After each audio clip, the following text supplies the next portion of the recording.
picture my mother and my father kept through the years. I guess he must have thought it was a real pretty picture. They met each other, they fell in love, and they had me. Well, they got married and then they had me. Some horny night, I guess. I don't know. All of these is me. That's a little horse. I was very proud of my son. Very proud of him. He and I didn't always agree, but we loved each other so much. And if he got out of line or said something, it wasn't long before he said, "Hey, Mom, yo, lady, I apologize, I'm sorry." He said, "Why are you talking to me like that? You know I can't talk back like that because you my mother." And he was like that. You know how nobody know your child but you? That.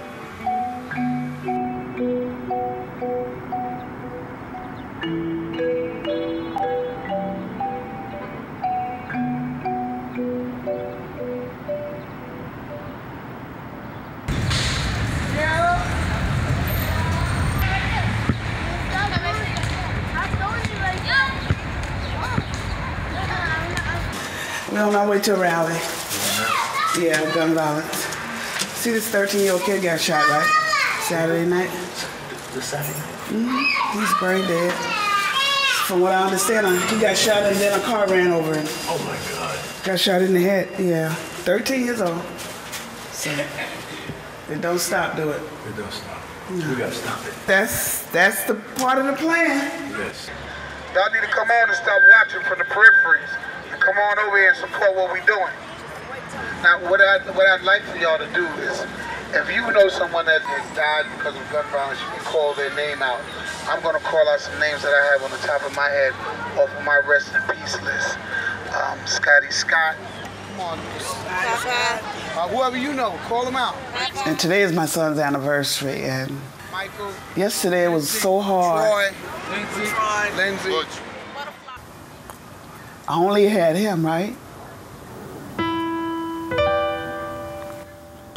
I wanted to share some of my feelings with you about growing up in an urban city area. This is West 137th Street, Harlem, New York, where some corners and playgrounds are better known as battlegrounds. Growing up in a neighborhood like mine, you accept violence in the street as a reality. You know that it's not going anywhere. That's how come I always say that life is good as long as you're living. Life is always good as long as you're living. Feels like you got weights. Yeah, have fun, drink beer, smoke blunts, do all that, party. And over here is like college, success. Become something, become someone. And I'm trying to find a way to just combine everything, and make, everything go straight. I know I'm gonna sound like a fucking asshole right now. I feel like taping over all of this crap completely. Thank you very much. Get a little fired up about the Fresh Center Democratic Club. We have one more community organization that would like to talk about what she does in the neighborhood. Good evening, everyone. My name is Jean Corbett-Parker. I'm co-founder of Harlem Mothers Safe, a non-for-profit organization. And every day or every night when you hear of another young youth in our community getting killed for no apparent reason, not able to resolve a conflict without shooting each other, it was serious and it was very important to us to get something going to make sure that our young people like you, and you would be able to walk the streets of our community. Thank you.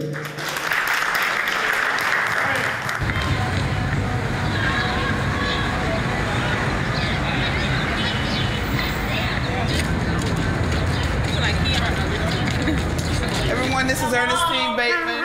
Introduce yourself, a friend of mine. We go to the same church, and she lost 3 children also. Now, we're here tonight.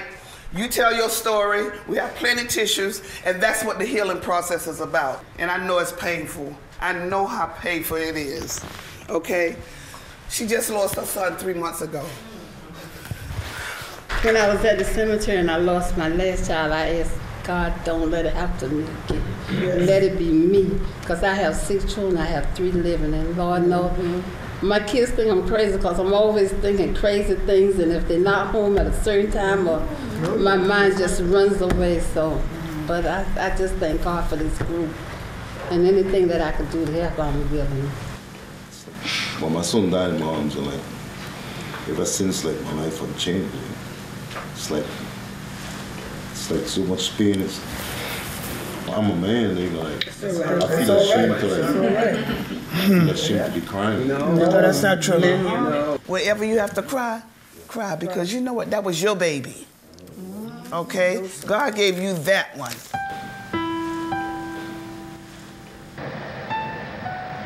I think about how it's only me and my mother alone in New York City, and how I never really had a big family or no one to call a family.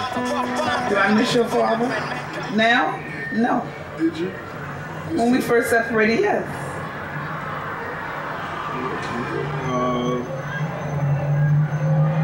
If you could have 3 words to describe my father, how would you describe him? I'd rather not on camera. I don't think it would be nice. My father lives down south in South Carolina. He and my mother separated when I was about 10 years old. They separated because my father started using drugs. He never got to see any of my football games, basketball games, or any of that stuff when I was real young. It really meant a lot to me that he was never around for any of that stuff. You might be a little disappointed, but my dad didn't want to talk on video camera. He said I could say anything I wanted, but he didn't just want to be seen on camera like that. I don't know. He told me the most important and the only thing he wanted was for me to be good in life and to at least achieve more than he had achieved and make him proud one day. And I'm just happy that him and my mother are alive, because there's a lot of people out there who don't even have a mother and father to go and talk to.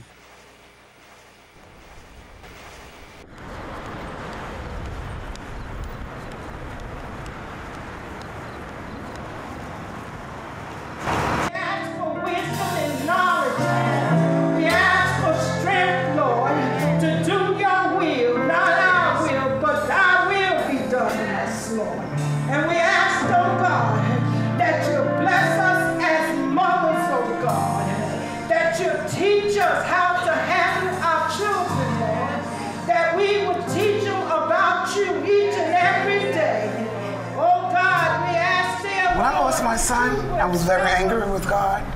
I was like, Lord, no.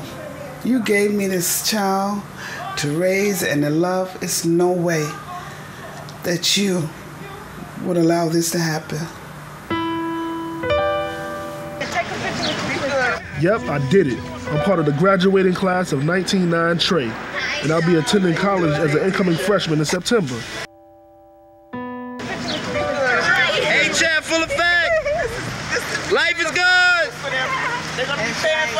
See you later, Mom. Bye, Grandma. See you later. And the limo is gone. Big horse is off. So it's on. I tell you, I was so proud of him today. He looked nice. The first time when I tried to get up to get dressed to go to work, the first day, when I went back to work after I lost my son, I crawled to the bathroom. I couldn't walk.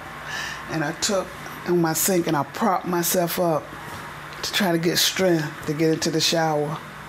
I couldn't, everything was gone.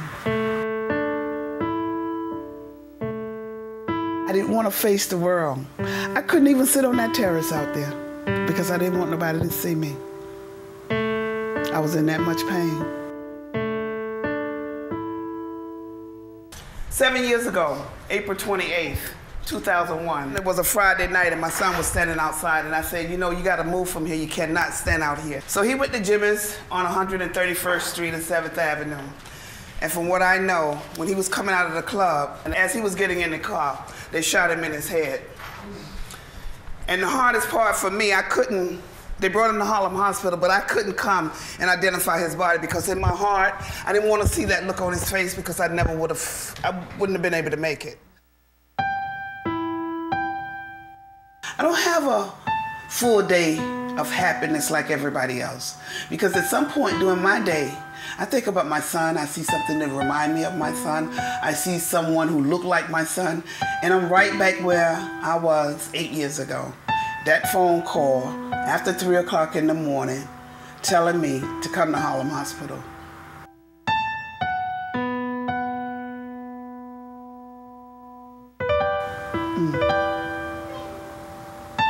It's Latron, it's Latron.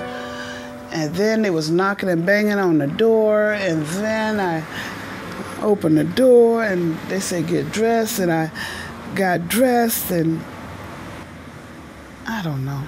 I ran out the building and looked like I was falling trying to get to Harlem Hospital, and I think I started crawling. By the time I got there, I got these chest pains, and I think they gave me a shot. And then I remember the doctor coming, and then when I saw the look on his face, I knew that Latron was gone. He started shaking his head.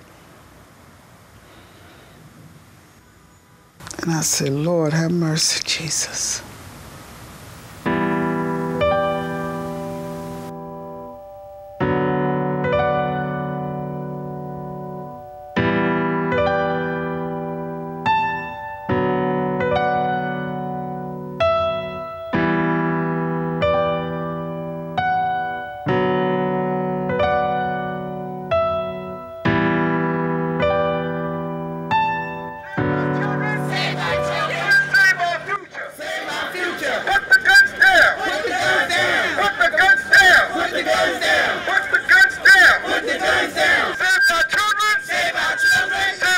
I think he would be pleased at what I've done so far, speaking out, making sure that his name never die, and he lives on, and his mom is out there struggling and making it.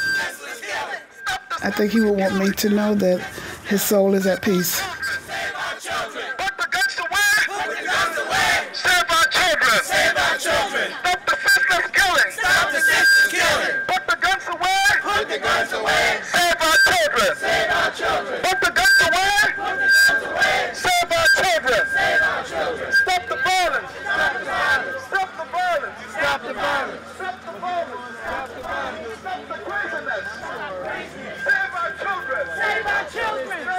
What's this? Your latchkey child? For my house. Get up in your crib with that. Don't let nobody ever touch your keys. All right? I know.